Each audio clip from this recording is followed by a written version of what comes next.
for A.J. Brown. And we've seen this time and time again. But this is the thing. Winning has been the only cure to muzzling him. When you see tweets, when you see open dialogue of saying what we should be doing here is, and obviously when you start to see book reading, you want to say, you don't read books. So it's like, hold on. He's trying to say without saying, I'm not happy here. And there's been time and time again, we've seen this from A.J. Brown. But this is the reality, too, where it's hard for you not to say as a fan, as an observer of the game, to say he's not capable. He's shown what you could do versus the Los Angeles Rams. He's shown that he's still a dominant receiver. And what we do know as players is you don't get this time back. You don't get these opportunities to prove why you're top tier or why you're one of the best that's doing it. So for A.J. Brown, he can't say much because they're winning. If they were losing, you would definitely be in the double situation where it's like, okay, we're losing and he's frustrated. He's obviously frustrated, but we're winning. And that's the thing that they've always had the issue with over this stretch, in Philadelphia. A.J. Brown is obviously not happy. D-Wood, is this offense good enough? I mean, I feel stupid asking this because they've won 20 out of 21 games. But is the offense good enough for them to repeat this year? Absolutely. It is good enough. Listen, everyone is frustrated about how inconsistent this offense is right now. Saquon Barkley isn't on track. A.J. Brown is complaining about not getting enough balls. But at the end of the day, you're 4-0. You're winning football games. You will figure it out. Here's what I would say to A.J. Brown.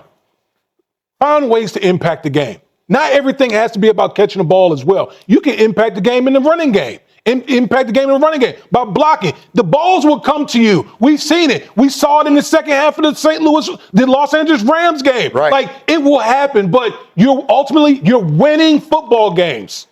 Jason, I feel like we do this all the time, but you have a pretty decent sense of Philadelphia. They're 4-0. That's the number that matters. But then the numbers with Saquon. He's got 89 yards his last two games. A.J. Brown has 14 catches this year. Puka Nacua had 13 yesterday.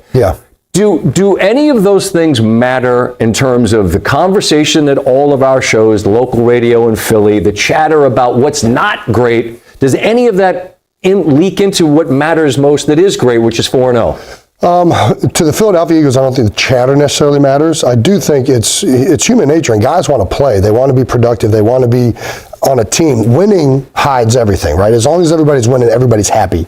Are they? Well, happy enough, right? And you're still together. You're still together.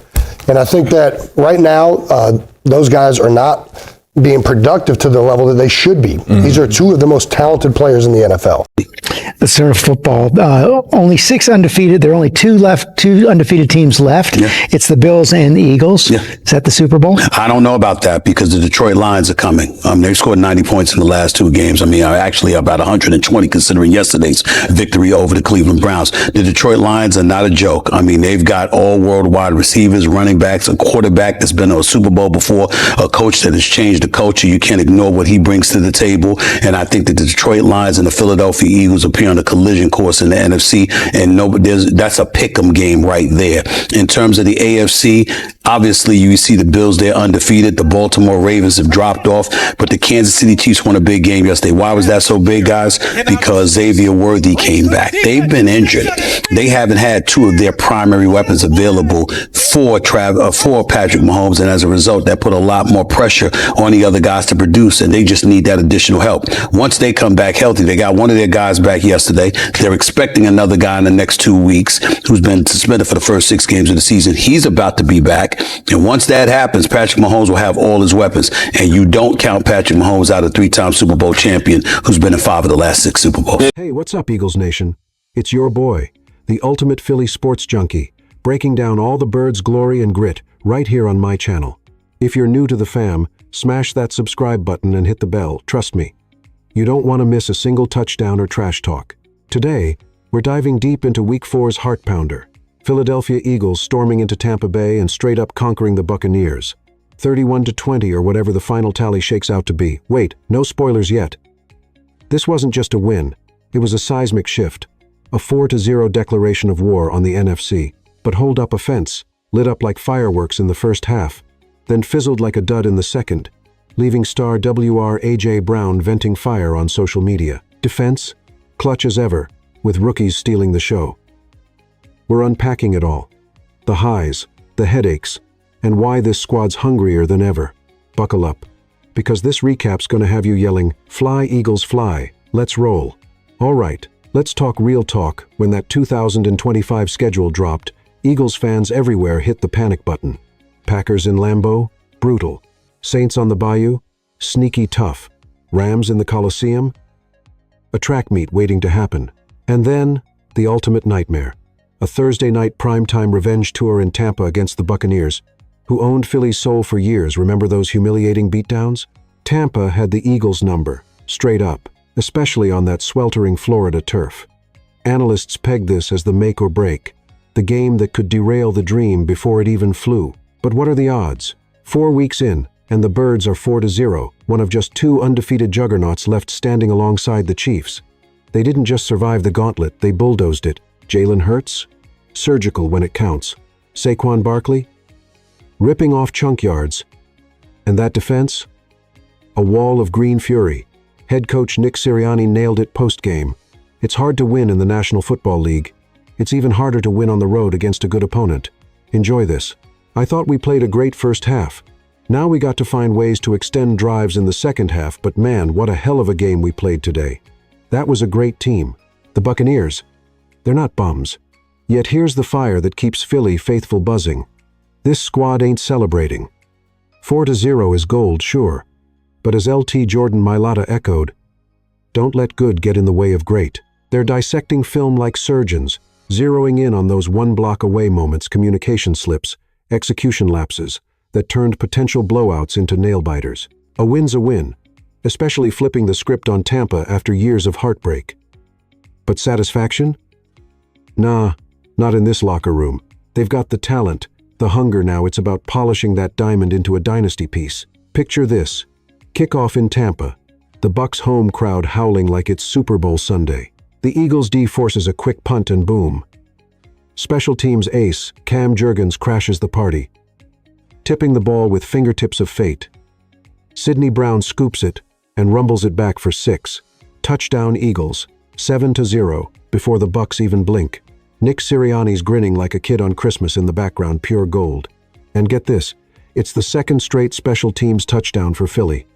Back-to-back? That's not luck. That's lightning in a bottle, folks. The Birds are turning field position into free points, flipping the script on a unit that's been a punchline for too long.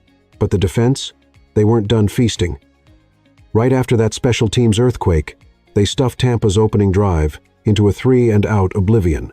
Enter rookie phenom Quinyon Mitchell. Oh man.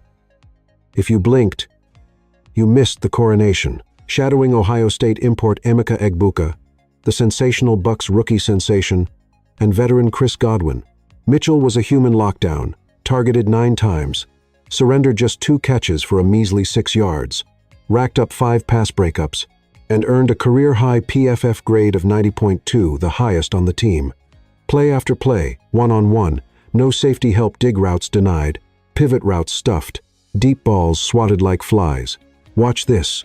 3rd and 3, Egbuka fakes the pivot, Mitchell's glued to his hip, undercutting for a 1-yard gain and forcing the punt. Or that deep shot to Godwin, sticky coverage, ball in the air, boom, interception nearly, but it's a breakup that echoes. 4th quarter desperation? Egbuka streaks 77 yards for a TD on a broken play, insane, but Mitchell flips the hip on Godwin's go route, shoving him out of bounds. And don't sleep on the fire, Quinyon jawing with Baker Mayfield and OT Tristan Wirfs post whistle. That's Philly edge. Baby, the competitive snarl we crave. Shutdown. Lockdown Quinyon's the definition of a shutdown corner, turning shadows into stardust. Quinyon Mitchell wasn't flying solo. This was a tag team takedown with his 2025 draft soulmate, Cooper DeJean, the Iowa Hawkeye import, part of that exciting whites duo repping the secondary. posted the fourth highest Eagle grade at 80.3. Game high 9 tackles, 8 solo plus 2 passes defended. One nearly a pick six that had Bucs fans gasping. Coop was everywhere. Blitzing, covering slots, even sliding to outside corner in base packages due to injuries. Remember when that was Philly's Achilles heel? Not anymore. Weakness flipped to fortress overnight. Break it down.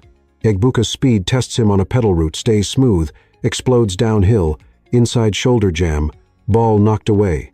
Versatile? Understatement. Dijon's that Swiss Army knife every DC dreams of run support. Zone drops. Man coverage maestro. As the great Ron Barber shout-out to Baldy might say, it's assets like this that make defense's dreams come true. Drop a like if you're as hyped as I am. The algorithm loves us. And so does this duo. They're not just rookies. They're revelations, turning Tampa's air raid into a grounded whimper. Defense sets the table. The offense devours. First drive. Jalen Hurts, cool as ice, dissects Bucs secondary. Evades the rush, hits him with a 29-yard scramble, legs like pistons. Setting up 1st and goal, caps it with an underhanded shovel to Dallas Goedert for the score. 14-0 Eagles. Bucs answer? Nah, Philly's next possession is poetry. 22-yard seam bomb to Goedert again. Middle of field mastery. Grant Calcaterra hauls a 16-yard crosser. Then Hurts Houdini's out of pressure. Rolls right. Lasers Devonta Smith for 20. Shovel no. 2 to Dallas, 21-3. Halftime looming like a green tidal wave. Final Birds drive. Not flawless, but gritty. Ground pounds. Seam shots to beat the splits. Capped by Jake Elliott's 39-yard boot, 24-3. Tampa sneaks a 65-yard McLaughlin missile to close the half. But who cares? This was vintage Hurts. 1-5 for 1-6. 170. 1 yards. 2 TDs. 0 picks. 140.1 passer rating. Blitzproof. Aggressive. Building off that Rams' second half surge. First half? Chef's kiss, Philly's offense roaring like the Liberty Bell cracking open. Halftime vibes? Electric. Third quarter reality? Gut punch. The offense flips the script, conservative calls, bland passes, run game DOA. 6 of 7 true drives? Punts. 5 3-and-outs. Stacked boxes laugh at the ground attack all season long. And here? OL. Not elite, per Anthony DeBona's sharp take, they're good. But not Goedert good. Predictable play calling bites again, as Mailata fired back. This is 4 games now the run offense hasn't got it going. We gotta execute up front. But if they're loading the box, let's pick 'em apart, more play actions, schemes to counter. Always one block away, momentum assassins, drive killers. Enter the heartbreak. A.J. Brown, top 5 war wizard, ghosts with 2 catches. 7 yards on 9 targets. Post. Game tweet? Chilling. If you're not welcomed, not listened to, quietly withdraw. Don't make a scene. Shrug your shoulders and be on your way. Oof, frustration boiling, whether it's scheme fits or target quality. Can't blame him. He's a weapon begging to be unleashed. Lane Johnson's injury mid-game? Salt in the wound, forcing conservative vibes and execution craters. But wait, the D saves the day, bailing out the O like superheroes. Yeah, stings. Egbuka's 77-yard circus TD. Bucky Irving's 72-yard sideline scorch on Jaden Campbell. Baker Mayfield Houdini's free for those daggers. Yet resilience reigns. Jalix Hunt strips Irving. Kaylee Ringo scoops prime field position for Saquon's fake brotherly shove TD, sealing it late. Then, Campbell's redemption arc. After the long ball, he tips Mayfield's end zone prayer. Interception. Game saver, killing Tampa's tie dream. Third highest Eagle grade at 85.4. Plays everywhere, rookies a star exploding. Moro Ajomo's sack, Paris Nickerson's 4th down stop on Cade Otton clock runs, 31-20 final. Not perfect, but against a foe that's haunted him? Massive. So there you have it. Eagles faithful, a gritty 4-0 statement, flaws and all. But man, the potential Super Bowl scary. They're not satisfied.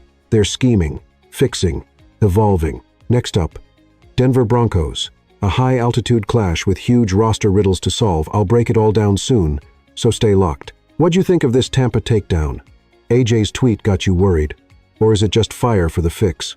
Drop your hot takes in the comments, let's debate. If this fired you up, smash like, share with your crew, and subscribe for non-stop Eagles intel. Thanks for riding with my channel Fly. Eagles, fly. Catch you next time.